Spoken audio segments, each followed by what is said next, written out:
नौकरी YouTube channel पर आप सभी दोस्तों का हार्दिक स्वागत है। दोस्तों, हमारे चैनल को अधिक से अधिक सब्सक्राइब करें, लाइक करें, शेयर करें। दोस्तों, आज हम बात करेंगे चंद्रशेखर आज़ाद की। चंद्रशेखर आज़ाद वही युवा जिसने कि देश की आज़ादी दिलाने में महत्वपूर्ण भूमिका अदा करी। एक महान देशभक्त, एक महान सलाहकार, एक महान क्रांतिकारी जिसने अंग्रेजी के सरकार के खिलाफ बिगुल फूंक दिया।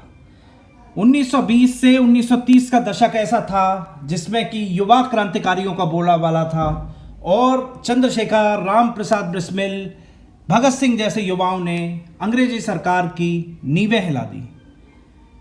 बहुत कुछ जनरल्स का ये कहना था कि अगर भारत को आज़ादी मिली तो इनमें युवाओं का रोल बहुत बड़ा होगा। चंद्रशेखर आज़ाद जिन्होंने कहा कि हम मातृभूमि के लिए अगर कोई युवा कुछ नहीं कर सकता तो उसका जीवन व्यर्थ है। चंद्रशेखर आज़ाद 23 जुलाई 1906 को जन्म हुआ। भावरा, सेंट्रल इंडिया, ब्रिटिश इंडिया का समय होता था, मध्य प्रदेश, वहाँ पर इनका जन्म हुआ। मृत्यु 27 फरवरी 1931। केवल 24 साल की उम्र में इनका निधन हो गया था। दोस्तों, 24 साल की उम्र में अगर कोई युवा देश, दुनिया, विश्व में अपना नाम कर जाए, बहुत बड़ी बात होती है। अपनी आत्महत्या इन्होंने खुद की क्योंकि वो दुश्मन की गोली का निशाना नहीं बनना चाहते थे। इनका अदर नेम आज़ाद के नाम से जाना जाता था। रिवोल्यूशनरी क्रांतिकारी थे, political activist, socialist, Hindustan Republican association से जुड़े रहे। चंद्रशेखर आज़ाद की अगर अर्ली लाइफ के बारे में बात करें तो 23 जुलाई 1906 को भावरा, मध्य प्रदेश में इनका जन्म हुआ। इनके पिता का नाम पंडित सीताराम और माँ का नाम जगरानी देवी था। इन्होंने भावरा, मध्य प्रदेश में ही अर्ली एजुकेशन और हायर स्टडी प्राप्त की। इसके बाद ये संस्कृत पाठशाला वाराणसी आ गए, जहाँ पर इनके जो बुद्धि और विकास और देश की क्रांति में ये क्या कर सकते हैं, वहाँ इन्होंने बहुत कुछ सीखा। यंग एज में ही इन्होंने क्रांतिकारी बनने का एक सपना देखा था और जिस तरह से आईएनसी की, कांग्रेस की, अंग्रेजी सरकार के खिलाफ जो स्ट्रेटजी थी उसका ये हिस्सा बनना चाह रहे थे। चंद्रशेखर आज़ाद, आर्थिक स्थिति ज़्यादा घर पे ठीक नहीं थी, तब भी ये पूरा प्रयास करते थे कि वो आज़ादी में हिस्सा लें। महात्मा गांधी का नॉन कोऑपरेशन मूवमेंट उस समय चल रहा था और चंद्रशेखर आज़ाद ने आगे बढ़कर उसका हिस्सा लिया। 15 साल की उम्र में इन्हें पहली सज़ा हुई और ब्रिटिश जज ने इन्हें 15 बेंतों की सज़ा दी। जब इन पर बेंत पड़ रहे थे तो ये इनसे पूछा जा रहा था इनका नाम, तो इन्होंने कहा कि मेरा नाम आज़ाद है और वहीं से चंद्रशेखर आज़ाद का नाम आज़ाद, चंद्रशेखर तिवारी हुआ करता था, लेकिन बाद में इनका नाम चंद्रशेखर आज़ाद हुआ। नेहरू जी की बायोग्राफी में इस बात का उल्लेख मिलता है, ये जब जज ने 15 बेंतों की सज़ा सुनाई तो आज़ाद किस तरह से चंद्रशेखर आज़ाद बने। अब क्रांतिकारी गतिविधियों का समय आ गया था क्योंकि इनकी जीवन जो है वो केवल 24 साल की उम्र में, तो बहुत सारी चीज़ें बहुत जल्दी जल्दी होने लगी। क्रांतिकारी जीवन में सबसे पहले गांधी जी के जो 1919 में लॉर्ड चेम्सफोर्ड एक्ट, जो द्वैत शासन की जो प्रथा थी ब्रिटिश शासन के द्वारा, इसके अलावा जलियांवाला बाग जो कांड हुआ था, उसके बाद जिस तरह से नॉन कोऑपरेशन मूवमेंट, खिलाफत आंदोलन को गांधी जी ने नॉन कोऑपरेशन मूवमेंट के रूप में बदल दिया था आईएनसी के द्वारा, उसमें इन्होंने बढ़ चढ़कर हिस्सा लगा और उसी दौरान इनको सजा भी हुई। लेकिन इसी दौरान चौरी चौरा कांड हुआ और गांधी जी ने वो आंदोलन ख़त्म कर दिया।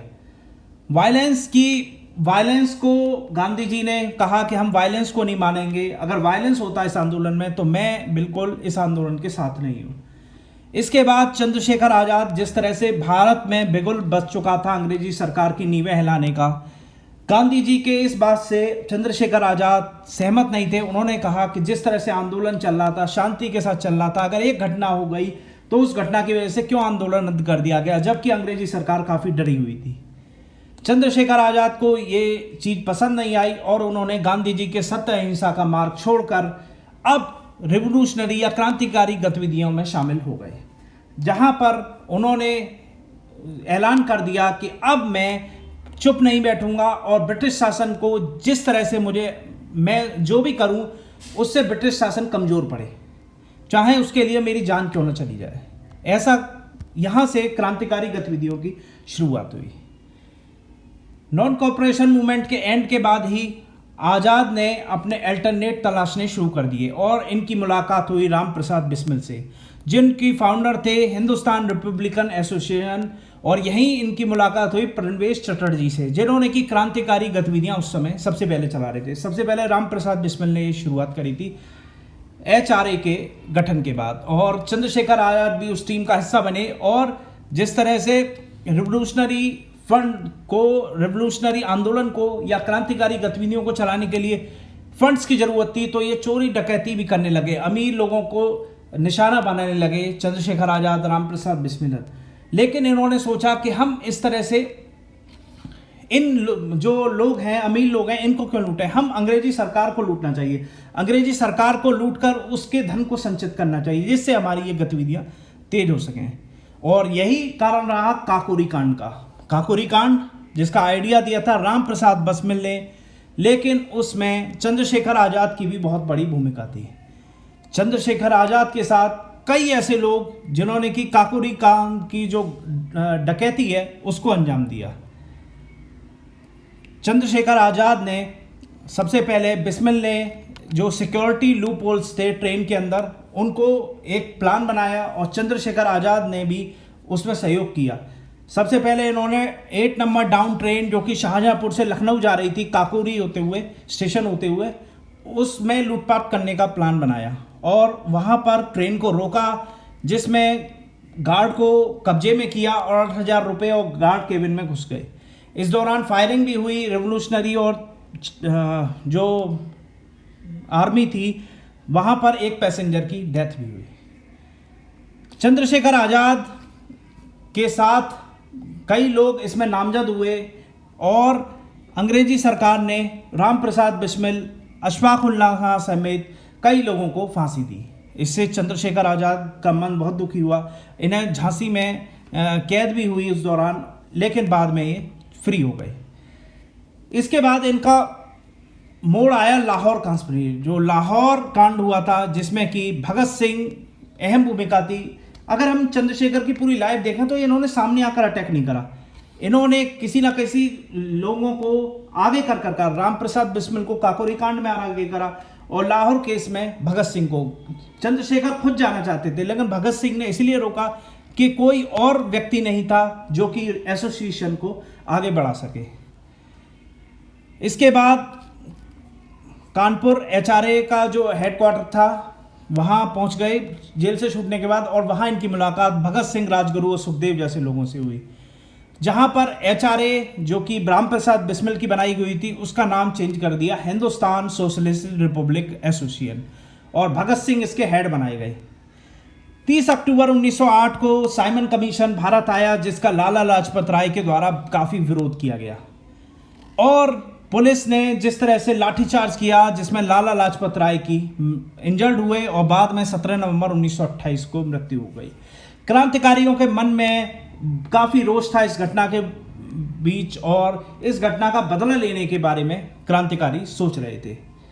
लाला जी को काफ़ी इंजरी हुई और उनको जैसे ही मृत्यु का समाचार मिला, क्रांतिकारी जाग गए और उन्होंने हेड टू हेड करने का प्लान बनाया कि जिस तरह से हमारे नेता की मौत हुई है, या हमारे INC के नेता की मौत हुई है, या हमारे देशवासी की मौत हुई है, आज़ाद और भगत सिंह जैसे लोगों ने उसका जिम्मेदार लोगों को टारगेट करना शुरू कर दिया। और ये टारगेट शुरू हुआ सांडस हत्याकांड, जो कि एक प्लान किया था चंद्रशेखर आज़ाद ने, और भगत सिंह के साथ मिलकर उस घटना को अंजाम दिया। सांडस जो कि असिस्टेंट सुपरिटेंडेंट ऑफ पुलिस था, जिसमें कि जैसे ही वो अपनी मोटरसाइकिल से थाने से निकला, उसी दौरान भगत सिंह ने उसमें गोली मार दी। इसके बाद पीछे सिक्योरिटी गार्ड ने भी हमला करने की कोशिश की, लेकिन उसको चंद्रशेखर आज़ाद ने मार दिया।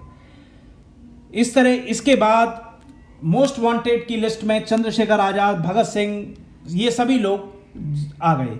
और उसके बाद एक और जो क्रांतिकारी गतिविधि चंद्रशेखर आज़ाद ने भगत सिंह के साथ मिलकर की, वो थी सेंट्रल लेवी असेंबली, जो दिल्ली में थी 8 अप्रैल 1929 को, जहां HSRA ने बम कांड को अंजाम दिया, जहां पर बम फेंका और बटुकेश्वर दत्त के साथ भगत सिंह ने वहां उनकी गिरफ्तारी हुई।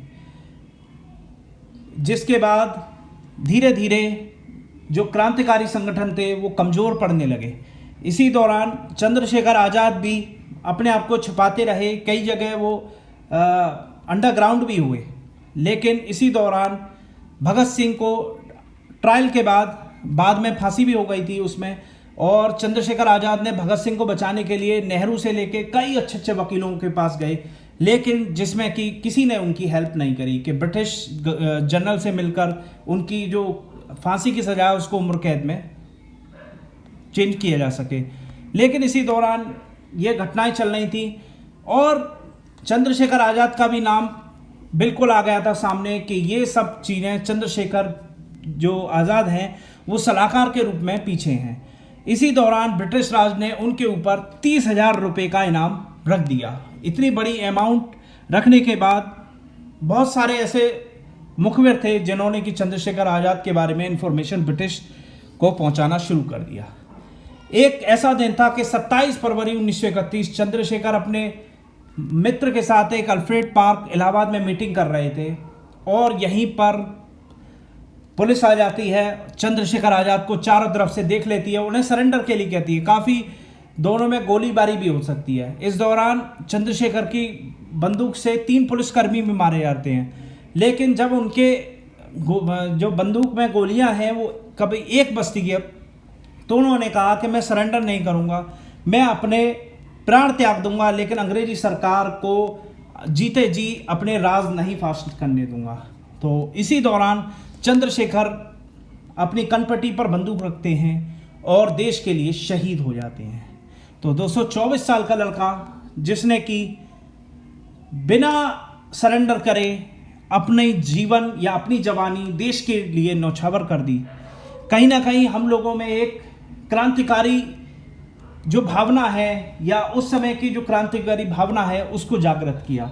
और कहीं ना कहीं आईएनसी को भी बाद में उनका सपोर्ट भी करना पड़ा कि इन लोगों की वजह से हमें ये आज़ादी मिली है। तो एक क्रांतिकारी जो 1920 से 1930 का दशक था वो राम प्रसाद बिस्मिल, भगत सिंह और चंद्रशेखर आज़ाद जैसे क्रांतिकारियों के नाम था जिन्होंने की नींव हिला दी थी अंग्रेजी सरकार की। तो दोस्तों ये छोटा सी बायोग्राफी थी चंद्रशेखर आज़ाद की। कैसी लगी? लाइक कीजिएगा, सब्सक्राइब कीजिएगा, शेयर कीजिएगा। बहुत बहुत धन्यवाद।